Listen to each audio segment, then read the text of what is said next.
안녕하세요. 사업자 대출 연체가 급증하고 있답니다. 핀테크마저 그렇다고 하네요. 저축은행도 난리고요. 네이버 같은 곳에서 해주는 대출도 저렇게 늘어난다고 하고요. 불경기가 계속되면서 대출을 못 갚는 자영업자들이 점점 늘고 있답니다. 문제가 되는 부실채권을 정리해야 되는데 쉽지 않죠. 이게 뭔가 싶은 거죠. 앞으로요.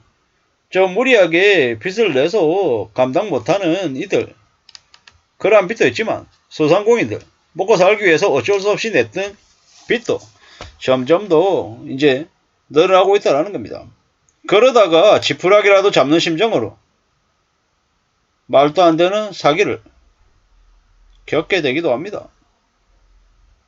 성실하게 직장생활하고 나왔다가 이 사회에서 뭔가 좀 더 돈을 벌어야 되는데 제 취업은 안 되고 하다 보니까 자영업을 선택했는데 그게 뜻대로 안 되다 보니까 빚내고 또 빚내고 그렇게 이제 지내다가 이제 어느 시점에 이제 창업 사기나 투자 관련한 사기를 당하는 경우가 너무도 많죠. 창업이나 투자 관련한 결정은 사기가 아니라고 얘기하죠. 달콤한 이야기에 넘어가면 그냥 바보 되는 거죠. 투자라고 하는 이름에 사기를 당해도 혼자 끙끙 앓는 경우가 많다는 겁니다. 궁지에 몰렸을 때 하는 결정의 상당수는 엉터리일 수 있다 라는 얘기가 많습니다. 왜겠습니까? 맨정신이 아니기 때문이죠. 신중하게 조심 또 조심하면서 뭔가를 결정해야 됩니다. 그러지 않으면 삶이 언제든 엉망이 될 수 있다는 거죠. 비치게 되면 가정이 다 무너집니다. 가정이 무너지면 얼마나 큰일이 생기는지 우리는 알아야 됩니다. 강남 유흥업소 이런 데 사장하는 놈들이 어린 애들을 만나면 뭐라 그럽니까? 부모님 뭐 하시냐고 물어봐요. 왜 물어보겠습니까? 어른들의 보호가 없는 어린아이들을 자기들 마음대로 휘두르고 악용하려고 그렇게 물어보는 겁니다. 아이들을 돈으로 보는 거죠. 자기들이 재산을 늘릴 그런 수단으로 보는 겁니다. 그리고 그네들에게 선심 쓰듯이 돈 빌려주죠. 그렇게 해서 빚지게 만들고 구속시키고 노예로 삼습니다. 이게 그네들의 수법입니다. 지금 사업자들 대출 연체가 급증한다고 하는데 참 무서운 얘기죠.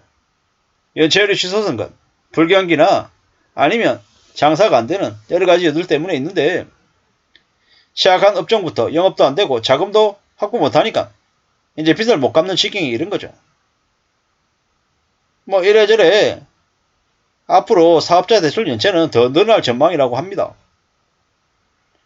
코로나 팬데믹 이후 소상공인들, 자영업자들, 원금하고 이자 납부 유예가 9월부터 종료된 것도 큰 역할을 하는 것 같습니다.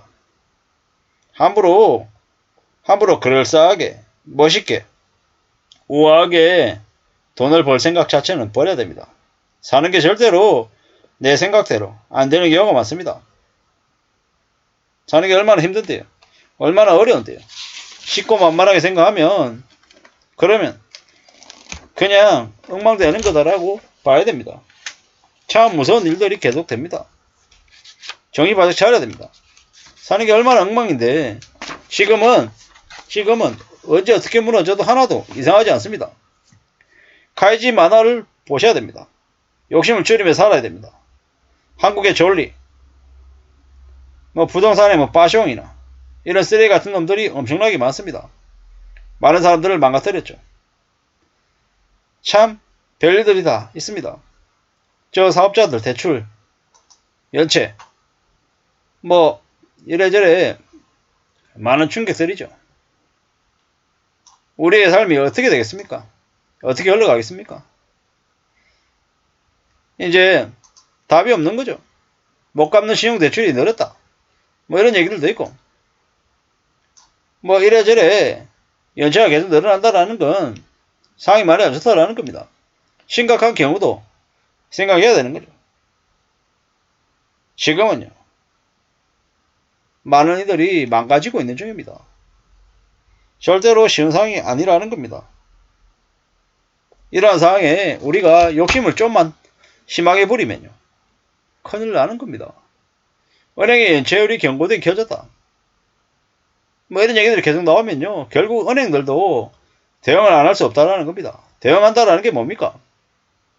그냥 기존 대출자들 대출금리, 가상금리 왕창 몰리고요. 대출 안 해주는 거.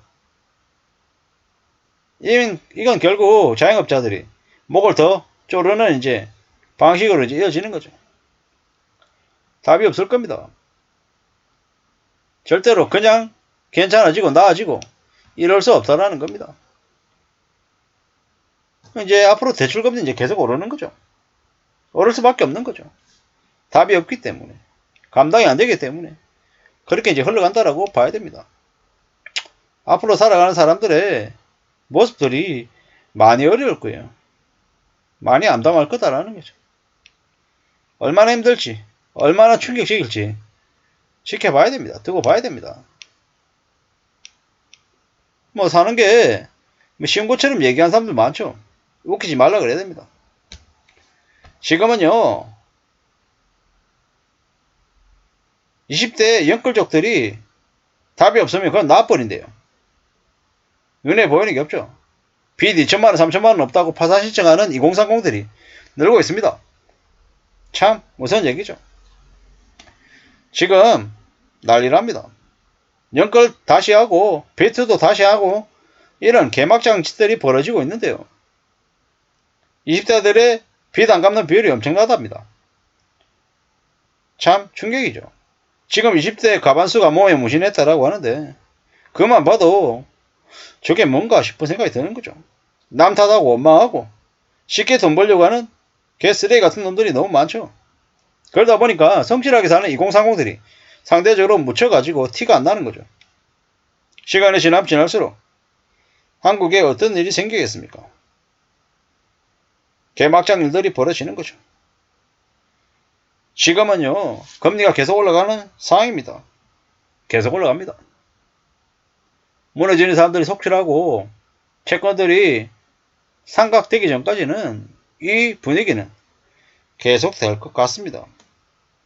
앞으로 아끼고 절약한 사람들은 불편함이나 두려움이나 불황을 잘 견디지만 감당 못할 빚을 가지고 연체하고 못 버티겠다고 두 손 두 발 들어버리고 채무조정하겠다라고 하는 이들은요, 삶이 엉망됩니다.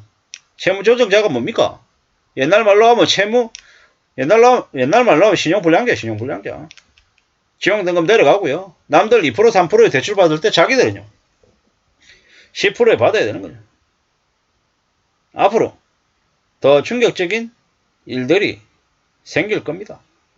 꽤 충격적인 사항들이 닥치겠다라는 겁니다. 정신 바짝 차리고 꽤 어려운 사항들을 잘 맞서겠다고, 잘 대응하겠다라고 각오하면서 지내야 됩니다. 그래야 견딜 수 있는 엄청나게 무서운